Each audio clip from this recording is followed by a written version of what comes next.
Let's edit and color grade this picture together from A to Z.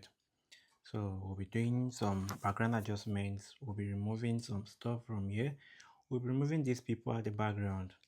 Very easy and straightforward. Stay with me, guys. So this picture was actually overexposed while I took the picture. So my camera setting was ISO 100, 50mm prime lens, aperture f1.8, and my shutter speed at 1/200. So the beauty about this picture is I can still get it back to the normal exposure I want it to be. The actual reason is because I shot the picture on RAW. So if you just shoot your picture on RAW, all you just need to do right now is to come to the exposure, drag it down till you see fit. Can you see we're able to balance it a little bit? The next thing I'll do is I'm going to drag down the highlight.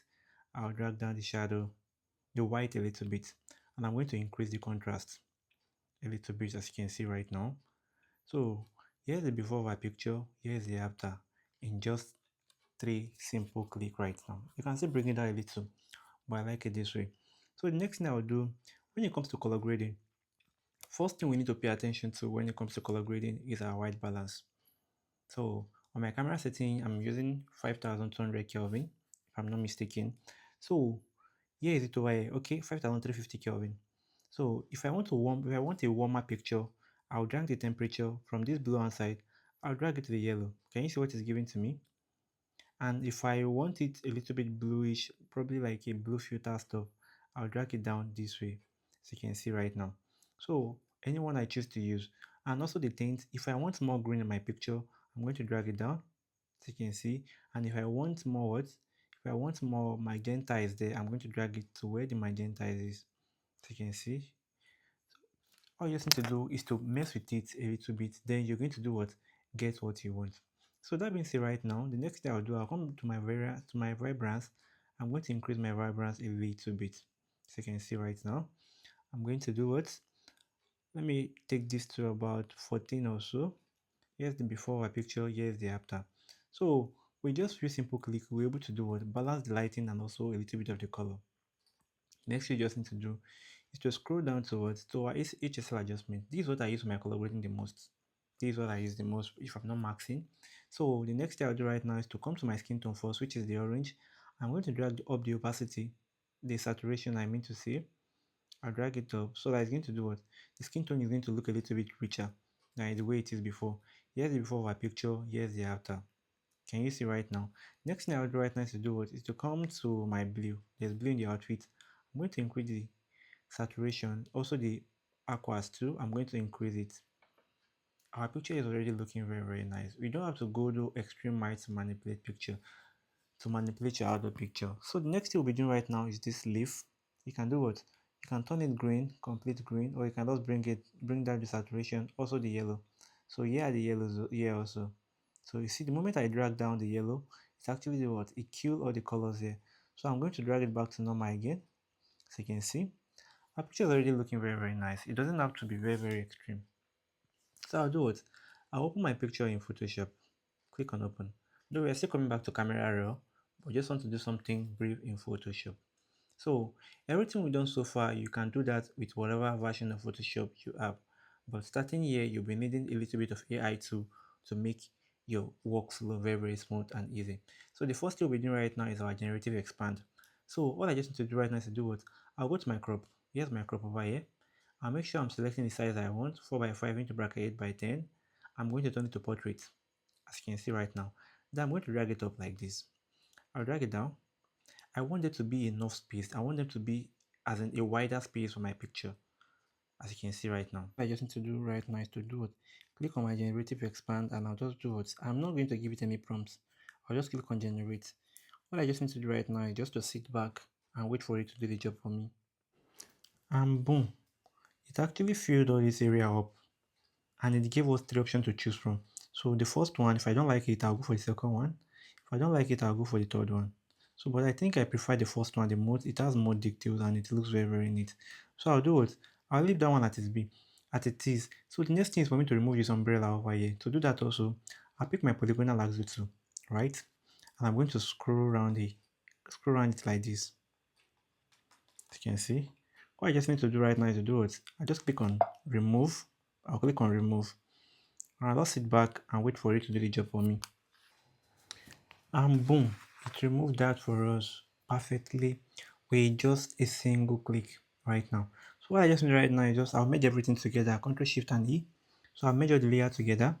So now let's do a little bit complex, right? Let's go a little bit complex right now. So we want to remove the people at the back. These people standing at the back, they are like a distraction to me. So, and here is one of the reasons why you need Photoshop AI. If you don't have that, you have to do it manually, which is going to take time and it's not going to be as clean as this. So I'm going to do what? I'm going to pick another tool right over here, which is the brush selection brush tool. So once I pick the brush selection tool, I'm going to scroll around the subject which I want to remove. I'm going to scroll around it like this, as you can see. I'll scroll around it. These are the people I want to remove from the picture. So I'm going to scroll around it. You can still touch your subject a little bit, but make sure you are not touching the subject skin very well, just a little bit from the edge, so that it's going to know where to clean from. So I've selected this area right there. This area I want to clean up. Let me add this to it. What I just to do, just to click remove. Then I wait for it to still do another magic for me again. Can you see what it did for us? It was able to remove our subjects, the people from the background for us. Here's the before of that, and here is the after, with just one single click, before and after. And this is very, very nice for me. This is very, very, very nice. So there are a lot of complex things this AI can do for you. So just do it. Try and get the latest version of Photoshop and make sure you are using the AI version of it, and make sure it's paid. If you're using the free version, you won't be able to access all these pictures like that. So that being said, right now we're good. Let's just blur our background a little bit more. So let's merge this background together now. Let's merge the Ctrl Shift and E. Duplicate it once more by clicking on Ctrl J if you're using a MacBook, Command J. Note, all these steps are not necessary while you're editing your own picture. They're only necessary when you need them. So if you already have a picture, probably you have a blurred background, sometimes you don't need to use the remove tool, etc. So this is just for you to know how I actually edited this picture from A to Z. So the next thing I'll do right now is to go to my file manage, my filter. Under filter, I'll go to camera raw again. This time around, I'll be using my lens blur, which is one of the two I love the most if I'm not using a high grade lens like the 50mm which I use for this particular shoot. So I'll scroll down and here is the lens blur over here. Next thing I just need to do is to click on apply, sit back and wait for it to load up for me. And boom, look at what it did for us right now. It added a little bit of blur to our background. Our background is looking as if we shot it with a 70 to 200 lens. Meanwhile, we use a 50mm lens to do the shoot. So once I'm done, what I just need to do right now is to click on my OK. So that's going to take me back to Photoshop. There are a lot of things you can still do on this camera. There are a lot of it, a lot of things. But I just went for a simple color grading for this particular picture. So let's wait for it to load up. So now we're back in Photoshop. So now let's come and look at the blur. Here's the before of the blur and here is the after of the blur. Can you see what it did for us? It's very, very nice and sweet. So now let's finish the final color grading and let's call it a day.